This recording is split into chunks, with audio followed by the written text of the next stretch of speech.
आखिरी दिन अभी पूछा जा रहा है, अगर आपने अभी अगर कुछ वर नहीं मांगा तो आपको कुछ मिलेगा नहीं। तो बड़े भाई ने कहा कि भगवान मुझे कुछ समय मिलेगा? तो बोले आपको एक रात का पूरा समय मिलता है, मैं कल आऊंगा।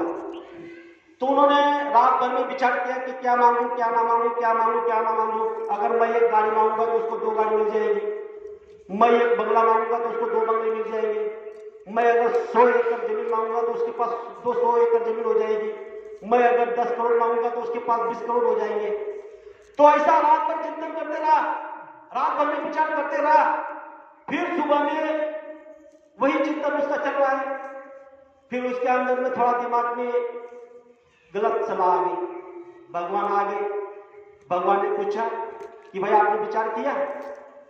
तब से मैं छोटे के पास चला जाता हूं। जब छोटे के पास गए, छोटे को कहा कि आपको कुछ और मांगना है, तो छोटे ने कह दिया कि जो बड़ा मांगेगा वो मुझे मंजूर होगा। क्या कहा? जो बड़ा मांगेगा वो मुझे मंजूर होगा।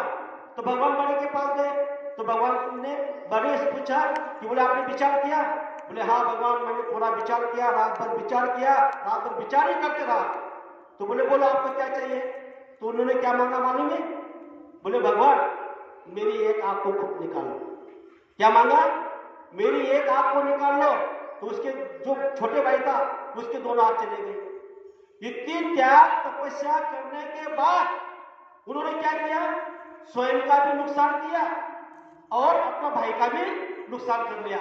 इसीलिए बाबा जगबुद्धू जी महाराज ने कहा है, सभी लोग ध्यान से कान को सुनो, गुरु महाराज ने कहा है कि जब आपको आपकी दया की जब जरूरत होती है उस समय में मैं मेरी दस्तखत के बिना वो दया को नहीं निकाल सकते आप।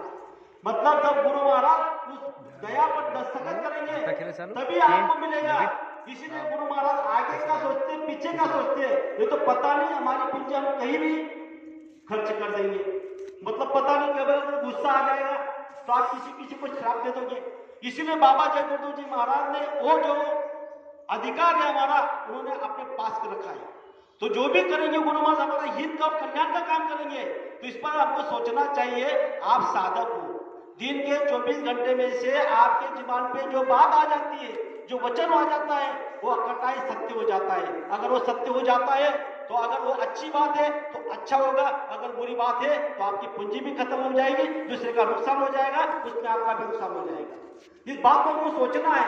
सत्संग ऐसा ही नहीं बात है, सत्संग कोई मजाक नहीं, कोई खेल नहीं। सत्संग मतलब सत्य का निरूपण करना होता है, सत्य का संग किया जाता है। सत्संग साधारण बात नहीं। सत्संग में आपको पता नहीं आपके कितने कर्म करते हैं। इसीलिए तो बाबा जगबुद्धू जी महाराज ने 10 जुलाई 1952 से ये सत्संग का माध्यम रखा और सभी प्रेमियों को कहा कि जहां सत्संग होगा वहां दौड़ पे चलना। तो इसीलिए बाबा जगबुद्धू जी महाराज ने आगे का सोचकर हमारे लिए गुरु महाराज ने यह दया मंदिर इस धरती पर, इस जमीन पर निर्माण करने के लिए हम आप सभी को मौका दिया है। हम करने वाले नहीं, हमारी औकात नहीं, हमारी बुद्धि नहीं, लेकिन हमको ये मौका दे रहे हैं। गुरु आदेश के पर चलने का हमको एक प्रयास दे रहे हैं। हम तो अभी तक गुरु आदेश के पालन पर नहीं चल रहे हैं, लेकिन उसका प्रयास कर रहे हैं। तो हम आपको इसी कलयुग की सच्ची भक्ति गुरु आदेश का पालन, तो हम आपको गुरु का आदेश का पालन करना है। आज के दिन मैंने आपके सामने 2 शब्द रखे। हो सकता है कहने में 1 शब्द नहीं बोलना चाहिए था, तो आप मुझे आपका छोटा भाई छोटा बेटा समझकर माफ करना। सभी लोग प्रेम से कहेंगे जय गुरुदेव, जय गुरुदेव।